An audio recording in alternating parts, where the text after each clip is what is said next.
Friends, climate ನೋಡಿ ಹೆಂಗಿದೆ. ಮೋಡ ಮುಚ್ಕೊಂಡಿದೆ, ಮಳೆ ತುಂತುರು ಮಳೆ ಬೀಳ್ತಾ ಇದೆ. ಈ ಕಡೆ ಇವಾಗ ಸ್ವಲ್ಪ ನಿಂತಿದೆ. ಈ ಕ್ಲೈಮೇಟ್ ಸರಿಯಾಗಿ ನಾನು ಬಿಸಿ ಬಿಸಿ ಬಜ್ಜಿ ಮಾಡೋಣ ಅಂದ್ಕೊಂಡಿದ್ದೀನಿ. ನೋಡಿ, ಫುಲ್ ಮೋಡ ಮುಚ್ಕೊಂಡಿದೆ. ಬನ್ನಿ, ಈಗ ಮೆಣಸಿನ್ಕಾಯಿ ಮತ್ತು ಹೀರೆಕಾಯಿ ಎರಡೂ ಬಜ್ಜಿ ಮಾಡಬೇಕು ಅಂತೇಳ್ಬಿಟ್ಟು ನಾನು ಪ್ರಿಪೇರ್ ಮಾಡ್ಕೊಂಡಿದ್ದೀನಿ. ಬನ್ನಿ ಯಾವ ರೀತಿ ಮಾಡೋದು ಅಂತ ನೋಡೋಣ. ನೋಡಿ, ಇಲ್ಲಿ ಕಡಲೆ ಹಿಟ್ಟು ಕಲಿಸ್ಕೊಂಡಿದ್ದೀನಿ. ಉಪ್ಪು, ಸ್ವಲ್ಪ ಕಡಲೆ ಹಿಟ್ಟು, ಖಾರದ ಪುಡಿ ಮತ್ತು ಸ್ವಲ್ಪ ಸೋಡಾ ಹಾಕ್ಕೊಂಡಿದ್ದೀನಿ. ಮತ್ತು ಹೀರೆಕಾಯಿ ಮತ್ತು ಮೆಣಸಿನ್ಕಾಯಿ ಎರಡೂ ಹಚ್ಚಿದ್ದೀನಿ, ಚೆನ್ನಾಗಿರುತ್ತೆ ಅಂತ ಹೇಳ್ಬಿಟ್ಟು. ನಮ್ಮ ಮನೆಯಲ್ಲಿ ಮಕ್ಕಳಿದ್ದಾರೆ, ಅದಕ್ಕೋಸ್ಕರ ಅವ್ರು ಖಾರ ಇಷ್ಟಪಡೋಲ್ಲ ಅಷ್ಟೊಂದು. ಅದಕ್ಕೋಸ್ಕರ ಹೀರೆಕಾಯಿ ಬಜ್ಜಿ ಮಾಡೋಣ, ಎರಡೂ ಮಾಡೋಣ ಅಂತೇಳ್ಬಿಟ್ಟು ಮಾಡ್ತಾಯಿದ್ದೀನಿ. ನೋಡಿ, ಈಗ ಯಾವ ರೀತಿ ಮಾಡೋದು ಅಂತೇಳ್ಬಿಟ್ಟು ನೋಡ್ಕೊಂಡು ಬನ್ನಿ. ಚೆನ್ನಾಗಿ ಮಿಕ್ಸ್ ಮಾಡ್ಕೊಂಡು ಕಲಿಸ್ಕೊಂಡು ಈ ಥರ ಹಿಟ್ಟನ್ನ ನೋಡಿ ಅದಕ್ಕಿರಬೇಕು. ಜಾಸ್ತಿ ಗಟ್ಟಿ ಇರಬಾರ್ದು, ಜಾಸ್ತಿ ತೆಳುವಾಗಿ ಇರಬಾರ್ದು. ಮತ್ತು ಜಾಸ್ತಿ ತೆಳುವಾಗಿದ್ದರೆ ಬಜ್ಜಿಗೆ ಅಂಟ್ಕೊಳೋದಿಲ್ಲ. ಈ ಮಟ್ಟಕ್ಕೆ ಇರಬೇಕು ರೀತಿಗೆ. ಬನ್ನಿ, ಇವಾಗ ಯಾವ ರೀತಿ ಬಜ್ಜಿ ಮಾಡೋದು ಅಂತ ನೋಡಿಸ್ಕೊಡ್ತೀನಿ. ನೋಡಿ, ಎಣ್ಣೆ ಇಕ್ಕಿದ್ದೀನಿ. ಈಗ ಬಜ್ಜಿನ ಹಾಕೋಣ. ಎಣ್ಣೆ ಕಾದಿದೆ, ಬಜ್ಜಿಗಳು ಹಾಕೋಣ.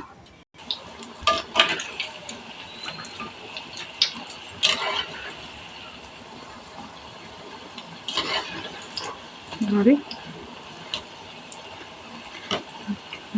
ಗ್ಯಾಸು ಮೀಡಿಯಮ್ ಫ್ಲೇಮಲ್ಲಿ ಇಟ್ಕೊಡಿ.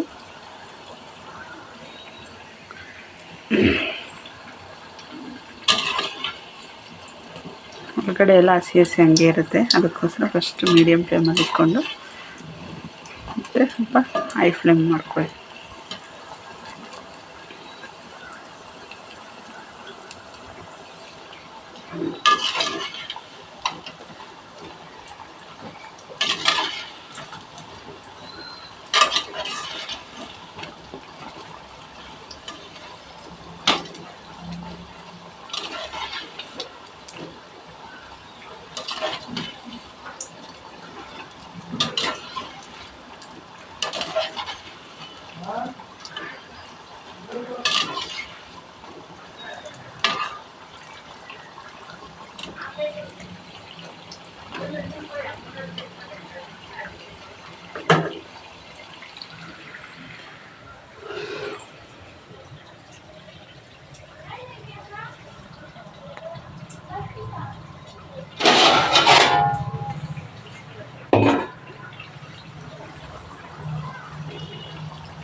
ಈಗ ಮಾಡ್ಕೋಣ.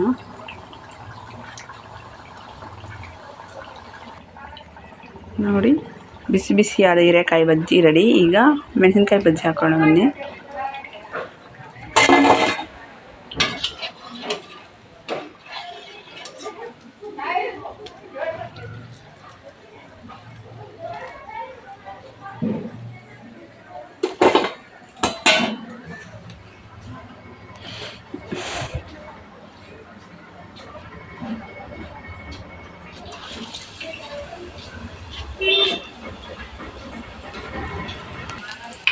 ನೋಡಿ, ಮೆಣಸಿನ್ಕಾಯಿ ಎಲ್ಲ ಹಾಕಿದ್ದೀನಿ.